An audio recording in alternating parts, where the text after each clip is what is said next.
I read the script, I fell in love with it, and began to imagine with them who would play the parts in the film.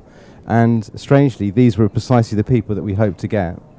And went from there, really. I mean, we did a lot of work developing the script, after 5 or 6 months, and ultimately, and then continued developing it actually during the making of the film. But it's been an amazing process and an amazing journey to get here today, I think. I mean, I remember the first time I read it, someone sent it to me and I got it at like 2 a.m.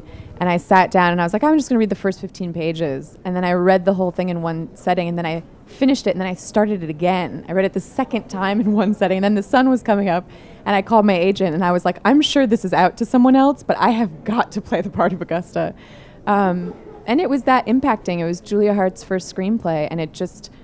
her voice was so fully formed and it was so wholly original, these 3 young women defending themselves in a very feminine and very possible way. You know, it's not like a superhero movie where everything isn't actually plausible. Like, you really watch these young girls do something physically impressive and overwhelming as they sort of defend themselves against this guy.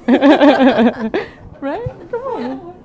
You know, in this type of thing, I don't play as a villain. You can't play a villain. You can't be a bad guy. Even the motivations of Hitler were pure to him.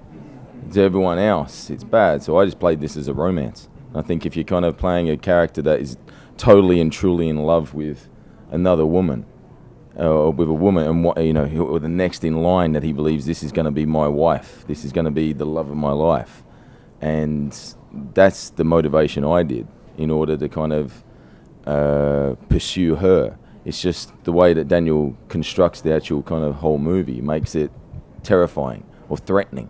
As a director, someone who gets to read a lot of scripts, I think it seems to me that there aren't that many where the heroes, the main protagonists are women. And as Sam says, especially 3 women. I think most scripts are about men. And it seems to me... I think most Civil War scripts are about men, aren't they? But I think most scripts are about men and probably written for male audiences as well. I think this is very different and is unique because, 3 lead characters are women and the film is so very much about strong women.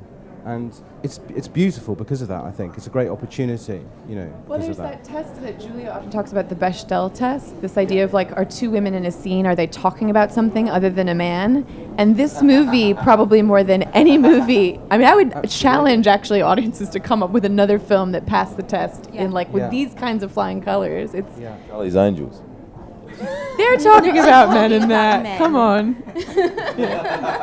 I mean, in this it's complicated because the love story is 2 people who are holding guns on each other and they are attracted to one another and they're compelled, but they're also, it's at gunpoint. So it makes for But also what's interesting is the love story itself wasn't in the script, but it's something which developed throughout the making of it. And that was amazing. I mean, you brought that, Sam, and you brought that, Brit. Yeah. There was something deep within those roles that you discovered. The fact that you're not purely bad. Your character is not purely bad.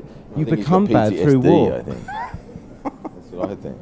When I got the part, Brit and I Skyped together, and we talked about the script and what our approaches were, how we thought we saw the characters, what we thought about what we were revealing. So we did do that, and I was a bit nervous because I can sound a bit crazy when I start talking about scripts, and because I get so really passionate about it.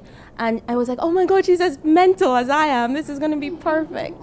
And then so we did. And then when Hailee came in, I think it just kind of unfolded naturally.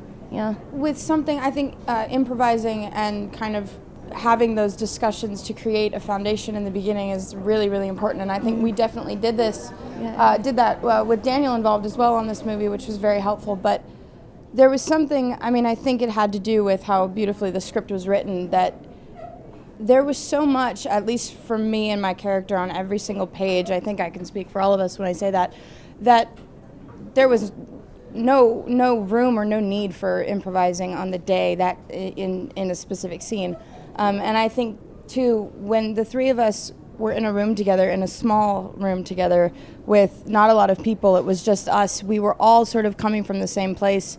And I think it was so emotionally exhausting that we all knew what was required of each of us to get to that certain point. And at the end of the day, we would just look at each other, and the bond between the three of us was unreal. You've never seen a film like this before. I mean, it's a period piece, but also a thriller, and it's a social drama, but it's also a home invasion genre movie. I mean, it's amazing. It's a stunning film, and I knew that when I read the script, but then when I watched what Daniel had made out of it, when I sat in a screening room for the first time, I was like, wow, this is provocative and moving, and I think we're all really proud of it, which is it's nice to talk about a movie you're really proud of that you think is important, that's actually going to entertain people. You know, that doesn't happen that often.